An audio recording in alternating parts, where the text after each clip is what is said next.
은혜로운 찬양 감사드립니다. 정말 아골골짝 빈들이라도 복음 들고 찾아가서 하나님의 우리에게 맡겨준 사명을 잘 감당하겠다고 다짐하는 그러한 찬양이었습니다. 오늘 집사님 기도하신 것처럼 우리 성도들이 한마음 한뜻으로 뭉치면 세상에 못할 일이 없습니다. 할렐루야. 모기도 모이면 천둥 소리가 나고 개미도 모이면 사자를 뜯어먹는다. 이게 단합의 중요성입니다. 더군다나 우리는 진리 안에 하나가 되어 있기 때문에 하나님이 우리와 함께 하십니다. 우리가 하나님 편에 서 있기 때문입니다. 그래서 이번 특세를 통하여 우리 성도들이 한마음 한뜻이 되어 반드시 하나님의 교회의 영광을 회복할 것이고, 그리고 둘의 교회의 그 아름다운 영성을 온 세상에 증거할 것입니다.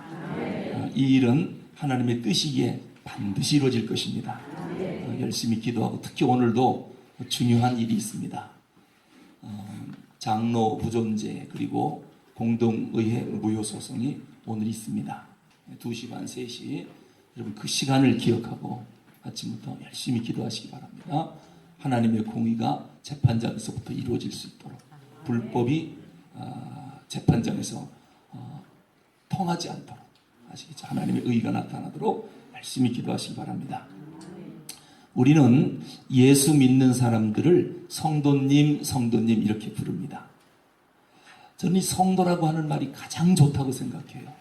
물론 저는 직분상 목사라고 부릅니다. 목사님, 목사님 하는데 솔직히 목사보다 더 좋은 말은 성도님입니다. 성도님. 왜냐하면 목사라고 하는 직분은 이제 나이가 들어 은퇴하면 목사직을 내려놓거든요. 그리고 우리는 어디로 돌아가느냐? 성도로 돌아갑니다. 거룩한 무리. 왜 거룩한 무리냐? 예수님께 속한 자, 천국에 속한 자이기 때문에 거룩한 백성이 되는 거예요. 얼마나 좋습니까? 성도님이라고 하는 그 말 한마디만 갖고도 나는 천국 백성이요 하나님의 자녀로구나. 그래 제가 그랬습니다. 제가 죽으면 비석을 세울 거 아니에요. 근데 대부분 비석이 목사, 아무개, 지묘 이렇게 썼더라고요. 전 그래서 그걸 그렇게 쓰지 말고 성도, 차영근, 목사, 지묘 이렇게 써달라고 그랬어요. 성도. 왜? 여기에 묻혀있는 사람은 천당 갔다는 거예요. 근데 이 성도가 빠지면 그냥 목사, 차영근, 지묘, 목사긴 목사인데 천당 갔는지 모르겠어요. 왜요? 거룩한 백성이 됐는지 안 되는지 알 수가 없으니까. 근데 성도라고 하는 말이 얼마나 좋은지 몰라요. 그런데 성도란 누구를 향해서 성도라고 하느냐라고 하는 것입니다. 오늘 성도의 최대의 사명, 성도가 누구인지, 내가 과연 성도인지를 알아야 성도에게 있는 사명이 뭔가를 발견하게 될 것입니다. 우리는 교회 다니면 성도님이라고 불러주니까 그냥 나는 성도입니다. 또는 세례 받으면 성도가 됩니다. 또는 직분 받으면 성도가 될 겁니다. 이런 생각들 하는데요. 여러분, 그렇다고 성도가 되는 게 아닙니다. 교회 다니고 직분 받고 세례 받고 그렇다고 성도가 될까요? 될 수도 있고 안 될 수도 있습니다. 근데 주님 뭐라고 말씀하냐면 내가 거룩하니 너희도 거룩하라. 주의 보혈로 거듭난 성도, 성령으로 거듭난 성도가 성도입니다. 여러분, 교회에 신자를 분류하는 3가지 방법이 있습니다. 첫째는 잠자는 신자가 있답니다. 잠자는 신자. 교회만 다녔지 영적으로 눈이 꽉 감긴 자. 이 잠자는 신자라고 그래요. 두 번째는 앉아있는 신자가 있답니다. 은혜는 잘 받아요. 아멘은 잘해요. 그런데 움직일 줄을 몰라요. 헌신, 봉사, 충성할 줄을 몰라요. 그 다음에 3번째는 움직이는 신자가 있답니다. 은혜 받고 충성합시다. 그리고 외치면 그냥 뛰어나옵니다. 주의 교회를 위해서 헌신, 봉사, 충성할 줄 알아요. 여러분, 산 자와 죽은 자의 차이점이 뭔 줄 압니까? 움직이는 겁니다. 움직이는 거. 이 사람이 죽었다 그러는데 관에다 넣으려고 그러는데 오른손이 올라갔다 내려가요. 그럼 절대로 못 넣습니다. 왜요? 이건 움직이는 걸 보니까 살아있는 거예요. 뭐 오른손은 그만두고 왼쪽 눈만 떴다 감아도 절대로 관에 못 넣어요. 왜요? 움직이는 걸 보니까 살아있는 거예요. 근데 어떤 성도는 자기 믿음, 자기 신앙은 절대적으로 살아있답니다. 그런데 전혀 움직이질 않습니다. 헌신, 봉사, 충성 결코 하지 않습니다. 그러면서 뭐라고 하느냐? 나는 살아있다, 살아있다. 아니, 죽은 채 움직이지 않으면서 살아있다고 말만 해요. 내 신앙이 어떠한가? 근데 통계적으로 보면요, 잠자는 신자가 교회 안에 70%래요. 너무 많죠? 그리고 앉아있는 신자가 20%, 그리고 움직이는 신자가 10%밖에 안 된대요. 그래서 과연 이 말이 근거 있는 말인가? 목회를 하면서 가만히 보니까요, 실제적으로 교회 앞에 나와 충성하고 헌신, 봉사하고 직접 움직이는 사람들이 10%가 다예요. 100명 모이는 교회 100명이 충성하는 게 아니라 10명이 다 이끌어가요. 그럼 1000명 모이면 일꾼이 많겠죠? 항상 부족해요. 10%인 100명이 움직여가요. 10,000명 모여도 1000명이 교회를 이끌어가고 9,000명은 실제로 움직이질 잘 않아요. 하지만 우리 두레교 성도님들은 모두가 다 살아 움직이는 성도인 줄로 믿습니다. 함께 나와 충성합시다 하면 모두 뛰어나오는, 이것을 보고 Living and Moving Christian이라고, 살아 움직이는 성도다라고 합니다. 자, 그러면 이렇게 살아 움직이는 성도가 해야 할 일이 뭐냐? 이것이 성도의 최대의 사명입니다. 성도의 최대의 사명. 자, 오늘 본문에 보면, 자, 우리 함께 읽어보겠습니다. 11절입니다. 시작. 그가 어떤 사람은 사도로, 어떤 사람은 목사와 교사로 삼으셨으니. 아멘. 보십시오. 여기에 주어가 뭡니까? 그가. 그는 누구죠? 하나님입니다. 하나님께서 어떤 사람은 사도로, 어떤 사람은 선지자로, 어떤 사람은 복음 전하는 자로, 어떤 사람은 목사와 교사로 삼으셨다. 여기서 동사는 뭐죠? 삼으셨다. 모든 직분이 다 나와요. 자, 이 직분을 누가 주신 겁니까? 하나님이 주셨습니다. 구역장 누가 줬죠? 하나님이 줬어요. 남녀 선교회 회장 누가 줬죠? 목사님이 임명했나요? 하나님이 삼으셨으니. 우리의 직분을 누가 주셨죠? 하나님이 임명하신 겁니다. 그렇기 때문에 내가 받은 이 직분 누가 주셨는가? 이거를 정확히 알아야 돼요. 한 번은요, 어떤 구역장님께서 내년에는 구역장 일을 도저히 힘들어서 못할 것 같습니다. 왜요? 아들이 고3입니다. 그래서 이 아이를 돌보고 좋은 대학에 합격시키고 난 다음에 구역장 일을 계속 해야 되겠습니다.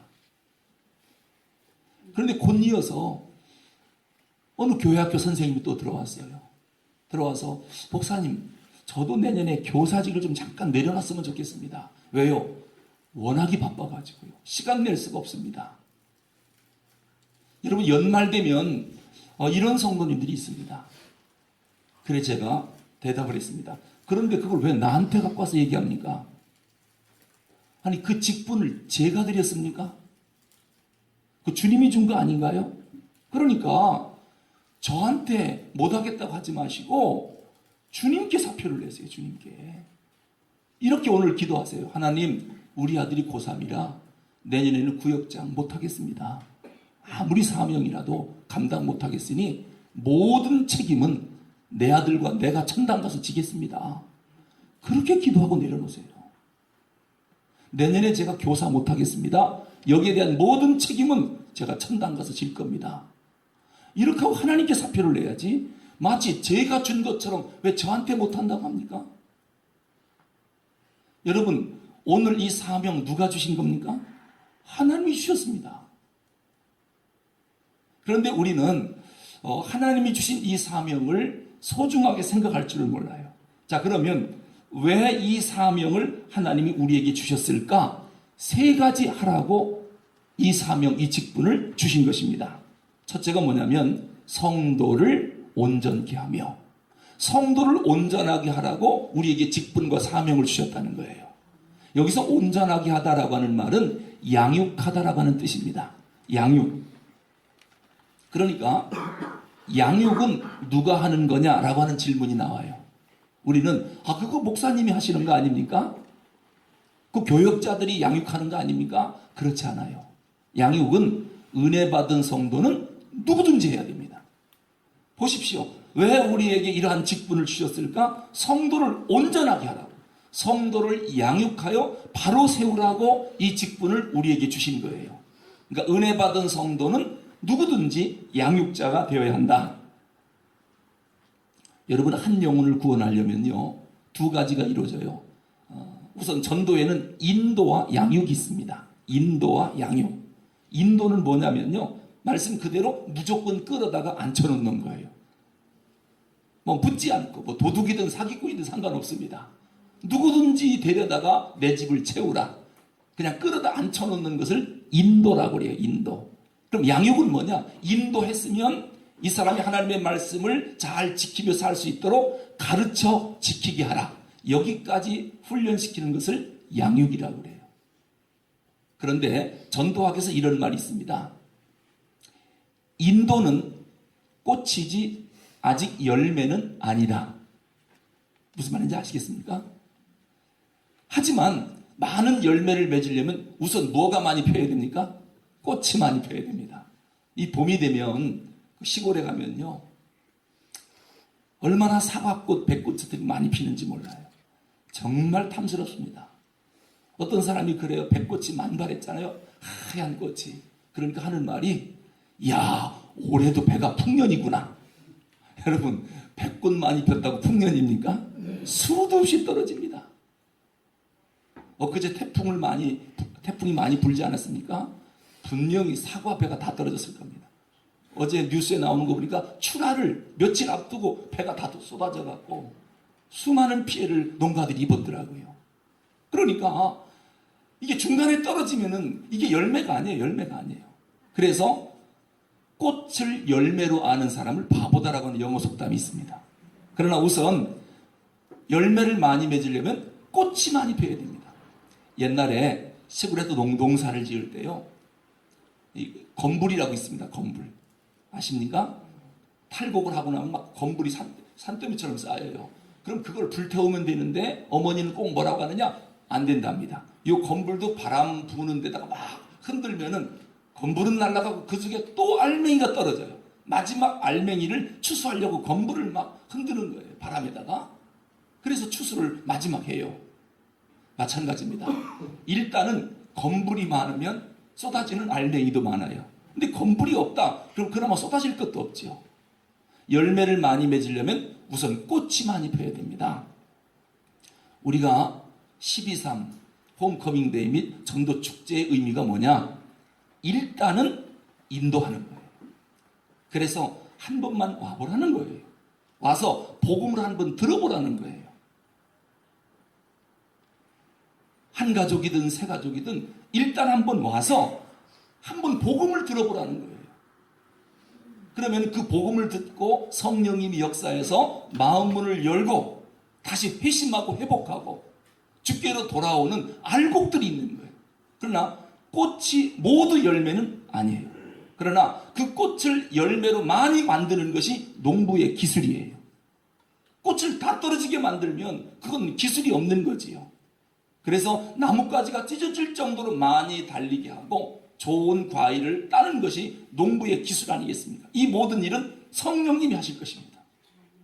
성령님이 은혜 받은 성도들과 함께 그런 일을 이루실 것입니다. 그래서 10월 23일 우리가 태신자를 정하고 이름을 쓰고 기도하자라고 하는 게 뭐냐? 일단은 꽃을 많이 피우자는 거예요. 그런데 어떤 성도는 꽃이 한 송이도 안 폈어요. 한 송이도. 그럼 열매 자체를 기대할 수가 없습니다. 그런데 어떤 성도는 그냥 아는 사람 이름을 다 적었어요. 어쨌든 꽃은 많이 폈어요. 보기는 참 좋아요. 문제는 뭐냐? 이것이 열매가 될 때까지 어떻게 관리할 거냐? 어떻게 소독을 하고 어떻게 벌레를 오지 못하도록 잡고 영양분을 주어서 탐스러운 열매를 만드느냐라고 하는 것은 성령님이 도와주실 것이에요. 그러나 일단 인도는 누가 합니까? 우리가 해야 합니다. 이것이 지금까지 역사 이래로 백성들을 구원하는 하나님의 방법이에요. 이 전도의 미련한 방법으로 이 백성들을 구원하시기로 하나님이 작정하신 거예요. 왜요? 하나님이 하시면 되잖아요. 하나님께서 교회 한 번만 나오면 그냥 운수 대통, 로또는 다 당첨되게 만들고, 교회 한 번도 안 나온 사람은 되는 일이 없게 만들고, 농사를 져도 전부 쭉정이만 주고, 교회 한 번만 나오면 열매가 주렁주렁 맺히고. 하나님 전능하시잖아요. 말씀으로 천지를 창조하는 분이 그런 거 못하십니까? 근데 왜 그런 방법을 쓰면 다 예수 믿을 텐데 왜 그런 방법을 안 쓰실까? 그리고 연약한 우리를 통해서 예수 믿으세요, 예수 믿으세요, 설명도 제대로 못하고 설득도 못한 우리를 통해서 영혼을 구원하는 왜 이런 어리석은 방법을 하나님이 택하셨을까? 이유가 있습니다. 우리 상급 주려고 그러는 겁니다. 할렐루야. 나중에 천국 가서 보십시오. 내가 복음을 전하여 맺은 열매가 나의 상급입니다. 바울이 디모데를 향하여 너는 내 상급이라고 그랬어요. 그래서 우리가 전도해서 많은 사람을 양육하여 현재 내 나무 가지에 몇 명의 열매가 맺혀 있는가, 이것이 내 상급이 되는 거예요. 내 상급. 저는 우리 성도님들이요, 나중에 천국 가셨을 때 열매 없는 무화과나무처럼 책망받는 그런 성도가 되기를 제가 원치 않아요. 저는 담임 목사입니다. 난 우리 성도들이 자신도 알고길 뿐만 아니라 열매를 주렁주렁 맺어서 우리 주님을 기쁘게 하고 천국 상급을 받는 그런 성도들이 다 되기를 바라는 거예요. 이게 목회고 목양입니다. 목회가 뭡니까? 성도들을 알곡으로 만드는 거예요. 그리고 열매 맺는 성도들을 만들어주는 것이 목회입니다. 이거 안 하면 직무유기입니다. 전 하나님 앞에 가서 크게 책망받을 것입니다. 목회하라고 교회를 줬더니 도대체 왜 전부 쭉정이만 만들어 왔느냐? 왜 이렇게 열매가 하나도 없느냐? 어떻게 1년이 지나가도 복음 한 번 전할 수 있는 기회를 안 줬느냐? 하나님이 분명히 저한테 물을 것입니다. 그리고 우리 모두에게도 물을 것입니다. 교회를 키우자, 숫자 많고 대형교회 만들어 뽐내고 다니자, 아예 관심조차 없습니다. 오직 하나, 영혼 하나를 구원하자는 것. 천하보다도 귀한 저 소중한 영혼을 예수 믿어 구원시키자. 오직 그 목적 하나입니다. 그가 예수 믿고 어디로 가든 상관없습니다. 예수만 믿으면 됩니다. 그런데 이 선한 일을 우리가 사명인 줄 알면서도 안 한다. 몰라서 안 한다라고 하면 그건 그래도 변명거리가 될지 모르겠어요. 하나님 앞에 가서 몰랐어요. 그런 일이 있는지 몰랐어요. 그럼 정상 참작이 될지 모르겠지만 알고도 안 하는 것은 하나님 앞에 큰 범죄입니다. 성도의 최대의 사명 첫째가 뭡니까? 성도를 온전케 하라. 근데 이 전도라고 하는 것이 마태복음 28장 19절 20절에 보면 너희는 가서 일단 가야 됩니다. 제자를 삼아 그를 세례를 주고 가르쳐 지키게 하라. 하나님 말씀대로 순종하여 사는 사람으로 만드는 것, 여기까지 가야 이것이 바로 전도입니다. 그런데 가르쳐 지키게 하라라고 하는 말은 명령문입니다. 훈련을 말하는 단어가 아니라, 이건 교육이 아니라 훈련을 나타내는 단어예요. 가르쳐 지키게 하라. 훈련을 말하는 단어예요. 이 말은 뭐냐면 만약에 안 들으면 때려서라도 지키게 하라, 이런 뜻이에요. 여러분, 올림픽을 앞두고 선수촌에서 훈련을 시키는데 감독과 코치가 이게 100m를 10초까지 뛰어서 메달까지 가능했던 이 선수가 오늘따라 11초에 들어오는 거예요. 그럼 코치가 뭐라고 그럴까요? 좀 빨리 뛰지 그랬어. 왜 이렇게 늦게 들어왔디야? 그런 코치는 아무도 없어요. 엎드려. 정신 상태가 틀려먹어서 하고 얼마나 많이 두드려 패는지 몰라요. 제가 중2 때까지 선수 생활했거든요. 저는 배구를 했는데 원 없이 맞았습니다. 한두 번 도망치려고 한 게 아니에요. 하여튼 무조건 때리니까요. 누구는 잘하고 싶지 않습니까? 안 되는 걸 어떡합니까? 정신 상태가 틀려먹었대요. 잠도 안 재워요. 한 번 기합 주고 줄 빠따 맞으면 몇 대 맞는지도 몰라요. 그래서 도망치는 선수들도 많아요. 그런데 이 코치는 왜 그렇게 우리를 때릴까요? 전국체전에 가서 우승하라는 거예요. 금메달 목에다 걸으라는 거예요. 그러면 금메달 따면 시상대에 코치가 올라가요? 감독이 올라가요? 선수인 우리가 올라가요? 선수들이 올라가요. 그러니까 이렇게 강하게 훈련시키는 이유는 우리 메달 받으라는 거예요. 우리 금멸류관 받으라고 하는 거예요. 자, 12.3 홈커밍데이 전도축제 누구를 위하여 종을 울리나요? 제가 천당 가서 목사가 혼자 면류관 받으려고 그러는 걸까요? 안 하면 편하잖아요. 교회 행사 아무것도 안 하고 신방도 안 하고 가만히 있으면 목회 얼마나 편합니까? 근데 주님이 그렇게 하지 말래요. 소떼와 양떼를 부지런히 살피래요. 쉬지 말고 뛰어다니래요. 하나님의 교회는 성장해야 되는데 왜요? 이건 살아있는 유기체이기 때문에 유기체는 살아 움직이고 계속 자라고 크고 열매 맺고 이게 교회거든요. 교회가 죽어서 꼼짝 안 하면 이게 무슨 교회입니까? 이건 죽은 교회지요.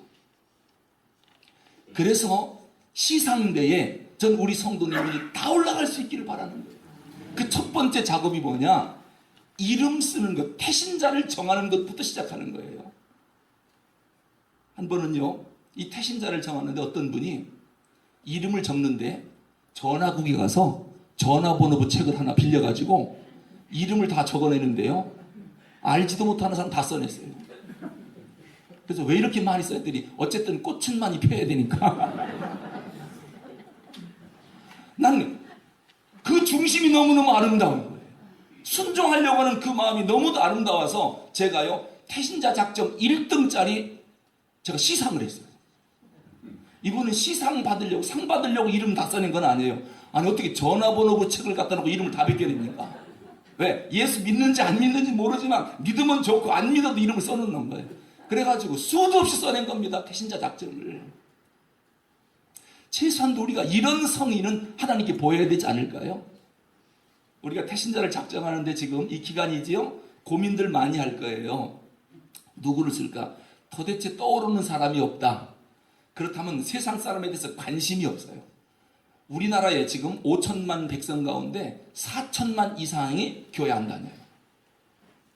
하여튼 눈 뜨고 보면 다 교회 안 다녀요. 5명 중에 4명이 예수 안 믿으니까요. 그런데 목사님 나가봐요. 전도할 사람이 있나? 눈에 뵈는 사람이 없어요. 제 눈으로 볼 때는 천지가 복음 들을 사람이에요. 천지가. 제가 여기 와서 신나는 건 뭐냐면 보이는 게 아파트예요. 이것도 뭐 1, 20층이 아니라 30층 넘어가는 게 많아요.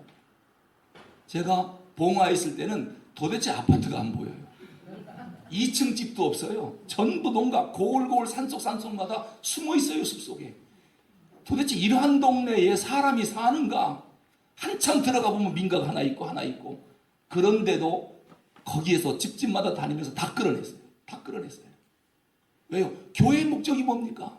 거기에 교회를 세운 이유가 뭡니까? 그 영혼 구원 아니겠습니까?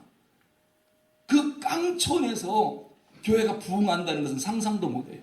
모두가 그래요. 사람이 없대요. 시골에. 제가 보니까 사람 천지입니다. 고울고울. 좀 연세가 많아서 그렇지. 젊은이는 없지만은 천지입니다. 천당 갈 분들이요. 그런데 사람이 없대요. 시골은 목회가 안 된대요. 이것도 우상이고 미신입니다. 그런 게 어디 있습니까? 장날 장에 오는 걸 보니까 막 얼마나 많이 오는지 몰라요. 고울고울해서. 그런데 사람이 없어서 시골 교회가 부흥이 안 된다는. 그게 아니라 영혼 구원에 관심이 없는 거죠. 성도를 온전케 하며 잘 양육시켜서 천국 백성 만들으래요. 그래서 우리에게 직분을 줬다는 거예요. 이것이 첫 번째 우리의 사명입니다. 그 다음에 두 번째는 봉사하게 하며, 여기서 봉사라고 하는 것은 헌신을 의미합니다. 감사함으로 봉사하는 것이 헌신입니다. 헌신하고 품삯을 바라는 것은 그걸 보고 이제 삭을 받고 일하는 삭군이라고 하는 것이죠. 여러분, 이 기독교 신앙과 일반 종교의 차이점이 뭐냐면은 기독교 신앙은 이미 받은 것을 감사함으로 따라가는 게 기독교 신앙이에요. 나를 구원해 주셨으니, 천국 백성 삼아 주셨으니 너무도 감사해서 헌신, 봉사, 충성하는 것이, 그러니까 조건이 뭡니까? 구원에 대한 감격이죠. 그래서 기독교 신앙은 일하는 사람마다 얼굴에 웃음이 넘치는 거예요. 행복한 거예요. 근데 다른 종교는 뭐냐? 앞으로 받을 것을 생각하고 따라가는 거예요. 그러니까 항상 얼굴이 찌그러지죠. 받아내려고 그냥 정성을 들이니까. 우리는 이미 받은 거에 대한 감격이거든요. 이게 기독교 신앙입니다. 십자가의 도를 깨달은 사람만이 감사할 수 있고 헌신할 수 있어요. 누가 충성하느냐? 십자가가 뭔지를 발견한 사람이에요. 이거 발견하면 못한 자 있습니다. 이런 사람이 봉사할 수 있습니다.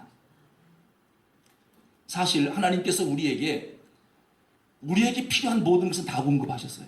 가장 중요한 것이 독생자 예수 그리스도를 주셨잖아요. 사실 아들을 주면 다 준 거 아닙니까?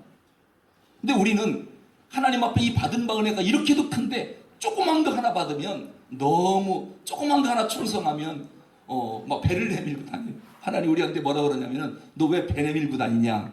아, 내가 이런 일 했거든요. 난 아들 주고도 배 안 내밀었다.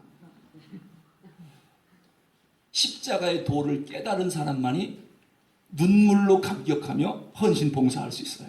그 다음에 세 번째, 왜 우리에게 사명을 줬느냐? 그리스도의 몸을 세우려 하십니다. 그리스도의 몸이 뭡니까? 교회입니다. 세우다가 뭐죠? 빌드업입니다. 빌드업. 이게 바로 성장하다라고 하는 얘기예요. 성장시키다. 그러니까 우리의 사명이 뭡니까? 성도들을 온전케 하여 그들로 하여금 헌신, 봉사, 충성하게 해서 목적은 뭡니까? 그리스도의 몸인 교회를 빌드업, 성장시키고 부흥시켜서 수많은 영혼을 구원시키는 것. 이것이 우리를 직분 주어서 구원시켜 직분 주어서 불러내신 하나님의 뜻이다라고 하는 거예요. 그러니까 여러분, 우리가 해야 할 일은 뭐냐? 하나님의 교회의 영광입니다. 이것이 우리의 사명입니다. 근데 사실 이 전도와 양육을 놓고 볼 때요, 이 아기를 이제 우리가 태신자 정하는 게 잉태하는 거라고 그랬죠. 그러니까 하여튼 많이 잉태하면 많이 낳게 돼 있어요. 쌍둥이를 잉태했으면 반드시 쌍둥이 납니다. 그렇죠? 셋을 잉태했으면 반드시 셋이 나오게 돼 있어요. 이건 뭐 거짓이 없습니다. 근데 잉태 안 하면 절대로 아기가 안 나옵니다. 그러니까 태신자라고 하는 게 얼마나 중요한지 아시겠죠? 왜냐, 가슴에 품고 기도하면 반드시 출산하게 돼 있어요. 이건 하나님이 하시는 일이거든요.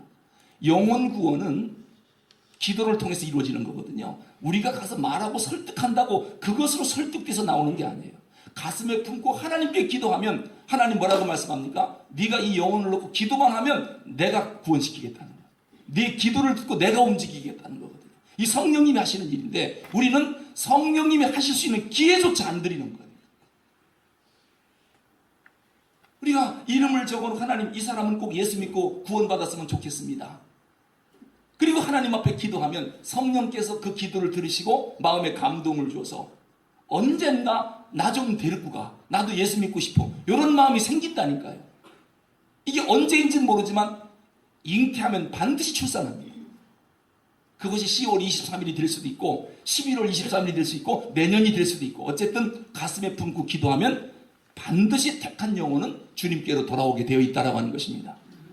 근데 이 인도와 양육을 놓고 볼 때 사실은 여러분, 아기가 태어날 때요, 출산 준비를 완벽하게 다 해놓고 아기 나오기를 기다립니까? 아니면 아기가 나온 뒤에 그때 이제 딸인지 아들인지 확인하고 그때 거기에 맞춰서 출산 산후 준비를 하러 나갑니까? 미리 다 해놔요. 그렇더라고요. 미리 다 준비해놓고 하여튼 딸이든 아들이든 나오기만 하라는 거예요. 뭐 우유병도 많고 기저귀도 많고 분유도 많고 다 준비해놓고, 그리고 애기 나오기만을 기다리고 있어요. 애기가 딱 나오면 그냥 수건으로 싸고 옷으로 입히고 뭐 기저귀 갈아주고 뭐 무한 공급입니다. 착착착. 배고프면 우유 막 계속 대고 분유 대고. 그러니까 아기가 자라는데 전혀 불편하지가 않아요. 이래서 아기를 양육을 시켜요. 여러분, 교회도 사실은 그렇습니다. 인도, 이게 중요한 게 아니라 뭐가 더 중요하냐? 양육을 해놔야 돼요. 누구든지 하나만 오기만 하면 전혀 불편하지 않도록, 정말 내가 천당에 온 것 같다라고 하는 느낌을 받을 수 있도록 은혜 받은 우리들이 철저한 양육 준비해야 돼요. 무조건 아기만 낳아놓고 준비 안 해놓으면 수많은 아기를 다 죽입니다. 사실 여러분, 100명 모인 교회들을 보니까 1년 동안 이런저런 이유로 개척교회도 100명은 왔다 가요. 구경삼아, 친구 만나러 딸려서 끌려서 어쨌든 1년 동안 100명 와요. 근데 그 다음에 보면 또 100명이에요. 수학적으로는 200명이 돼야 맞거든요. 왜 또 100명일까요? 그럼 묻겠습니다. 교회가 성장하지 못하는 이유는 사람이 안 와서 성장을 못해요? 온 사람 못 붙잡아서 성장을 못해요? 그렇지 않습니까? 이것은 뭐냐? 양육 준비가 안 됐다는 거예요. 아기만 낳았지 그 다음날 가니까 다 신생아를 죽여서 다 버리는 거예요. 다 죽여서 버려요. 여러분, 우리가 고기 잡으러 갈 때 내 그물에 걸린 고기도 못 먹으면서 뭐 때문에 태평양으로 고기 잡으러 가요? 그렇지 않습니까? 이미 우리 성도들, 교회를 찾아온 성도들 하나하나를 철저히 양육해서 하나님의 사람으로 만들어 놓을지도 모르면서 뭐 때문에 전도는 하고 밖으로 나갑니까? 주시는 영혼도 감당을 못하면서.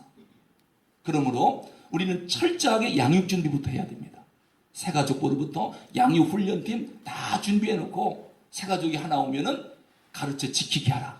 하나님 말씀대로 순종하여 알곡이 될 때까지 철저하게 우리가 준비를 해놓고 10월 23일을 기다리는 거예요. 오기만 해라. 필요한 게 뭐냐? 울기만 해라. 그냥 뭐 입에다 우유가 들어가고 분유가 들어가고 조금만 울면 이거 쌌구나, 싹 깔아주고 이거 목욕해야 되겠구나, 싹 하고 옷 갈아입. 완벽한 시스템과 준비가 되어 있으면 아무리 많이 와도 걱정할 거 없습니다. 왜요? 양육 준비가 잘 돼 있으니까요. 이제 말씀을 맺겠는데, 여러분, 왜 우리에게 자꾸 이러한 열매를 맺으라고 하는 것인가? 이유가 있습니다. 성경에 보니까요, 너희가 나를 택한 것이 아니요 내가 너희를 택하여 세웠나니. 보세요. 너희가 나를 택한 것이 아니요 내가 너희를 택하여 세웠나니 이는 너희로 가서 열매를 맺어 그 열매가 항상 있게 하여 네가 아버지께 구하는 것 무엇든지 다 받게 하려 함이라. 여러분, 이 말씀 잘 기억하십시오. 우리가 하나님을 택한 것이 아니야. 하나님이 나를 택하여 세웠어요. 왜? 이는 너희로 가서 열매를 맺어 그 열매가 항상 있게 하여 네가 아버지께 원하는 게 뭐냐? 그거 다 주려고 내가 너를 택했다는 거예요. 그러므로 여러분, 기도 제목이 있죠. 하나님, 나 이런 소원이 있습니다. 하나님께 기도하십시오. 그런데 조건이 있습니다. 천사야, 아모개가 이런 기도가 올라왔는데 가서 열매가 있는가 확인해봐라. 왜요? 열매를 맺어 그 열매가 항상 있게만 해라. 그럼 네가 아버지께 구하는 것 뭐든지 다 주려고 너를 택했다는 거예요. 그러니까 우리의 기도 응답의 비결이 이 말씀을 보니까 가서 열매만 맺어 그 열매가 있게만 하면 하나님, 내 소원이 이겁니다. 그거 주려고 내가 너에게 그런 일을 시켰다는 거예요.